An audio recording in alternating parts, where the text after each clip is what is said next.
Adeyemi and Antoine Semenyo have both been linked with Manchester United recently, and to be honest, I'm not exactly sure whether they're being targeted to come in and play as wide forwards in the front three from the left side, or whether they're being signed with the view of being converted into hyper-offensive left wing-backs. Now, as I've said in previous videos regarding the left wing-back position, my preference would be the latter, though both Semenyo and Adeyemi could also be used in more advanced interior forward roles as well, primarily on the left, but they could also be used on the right, as well as at right wing back if needed as well. And so the first big benefit of signing a natural wide attacker and then converting them deeper is that players like Semenyo and Adeyemi would provide a lot more positional versatility, giving you greater options in the front three and therefore giving Amorim greater strength in depth. And so in comparison to more traditional wingbacks being signed such as maybe Dimarco or even Diego Moreira to a lesser degree, Semenyo and Adeyemi could really be seen as signing a player and a half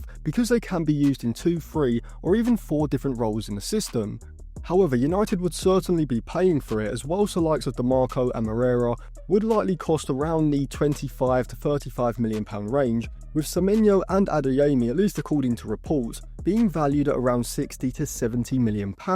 around double what the other two would cost. Now, to be fair, I can't see how Dortmund can hold out for that much, given that Adeyemi only has a contract until 2027, and so the valuation which I think United should set him, given that even without his contract status I think he'd be worth around £45 to £50 million, should be around 30 to 35 million, because of course we can just wait a year and then sign him on a free.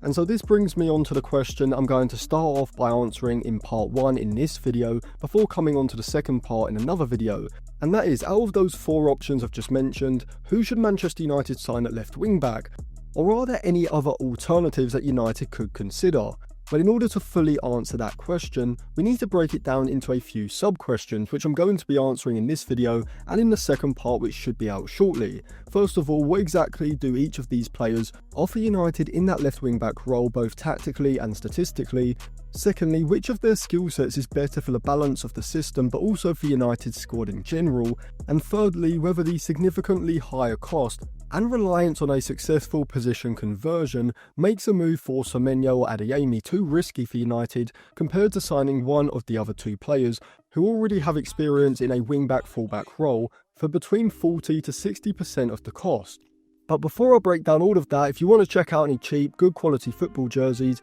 go over to okjersey.com. They've got the new season Manchester United shirts for this season, as well as for pretty much all of the big clubs across world football, including iconic shirts such as this Real Madrid 0102 Zinedine Zidane shirt from the season where Real Madrid won the Champions League against Bayer Leverkusen at Hampden Park, with Zinedine Zidane scoring the winning goal, which alongside Gareth Bale's overhead kick against Liverpool a few years ago, will surely go down as one of, if not the best Champions League goal of all time. If you spend over $50, you'll get free shipping, and if you use code Atlantis at checkout, you'll also get a discount as well. So I'll leave it linked in the description and in the comment section below.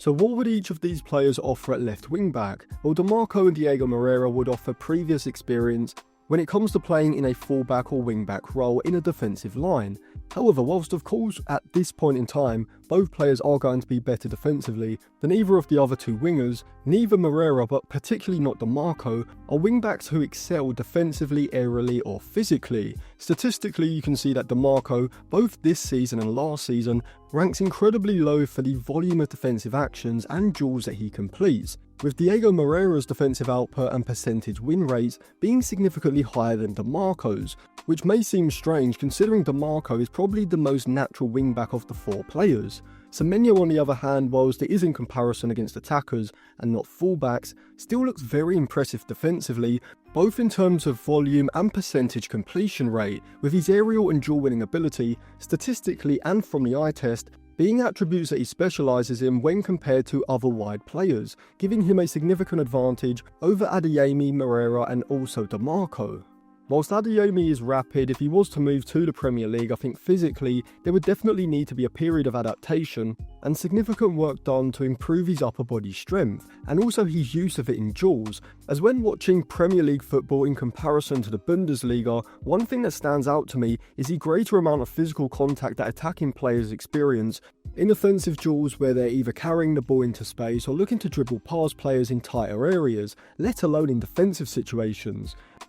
Overall, defensively and aerially, I don't see Dimarco providing significantly greater benefit than Semenyo, specifically when you factor in Semenyo's aerial and physical dominance in comparison, which with Ahmad being Amorim's primary right wing back on the other side, would provide the necessary balance that I do think United need from defensive situations in their defensive line. However, when it comes to 1v1 situations and overall defensive instincts and awareness, at least initially anyway, Moreira would be a level above Semenyo, though I do think that within 6 to 12 months, with the quality of individual coaching that United should be providing, Semenyo has the mental and physical attributes alongside the work ethic to make up that gap. But now we come on to what they provide offensively. So offensively is where we do see the benefit of converting wingers into wingbacks, with both Semenyo and Adeyemi capable of providing significantly more when it comes to ball progression through the middle and final thirds via their ball carrying and dribbling, but also in the final third they provide significantly better chance creation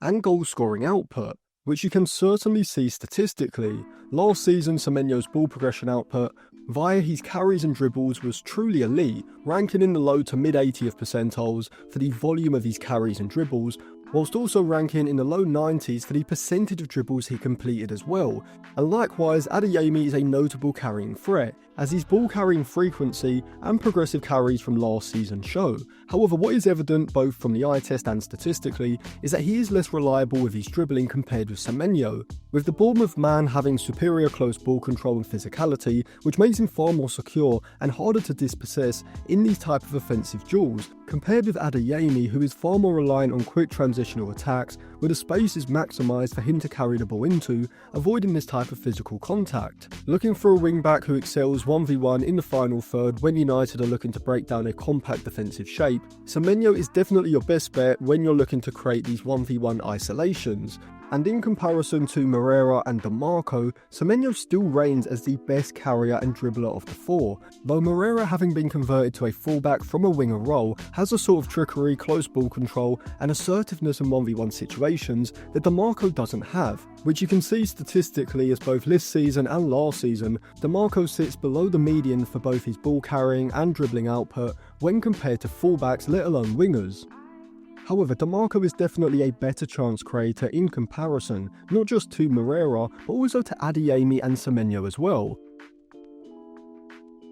Now, whilst to be fair, the difference in position does make it hard to make a direct comparison for chance creation, you can see clearly statistically and from the eye test that Dimarco's output in the final third is elite, whether this is through his floated curling crosses from deeper areas on the flanks, which I think could be highly effective at creating high-value aerial chances consistently for Sesko, which is exactly what he's been crying out for. Dimarco at left wing-back is the perfect stylistic profile, allowing United to optimise to get the best out of Sesko's offensive aerial ability. But Dimarco can be equally as effective from a variety of other crossing positions, standing lofted crosses up towards the back post from the touchline or byline, whilst also having the ability to play more of a pass, picking out a player in the centre, cutting the ball back or fizzing a pass across the face of goal. But what makes Dimarco so unique when compared against other wingbacks or fullbacks is the goal-scoring threat that he provides, as like Marcos Alonso in the late 2010s, he's got a fantastic striking ability when the ball falls to him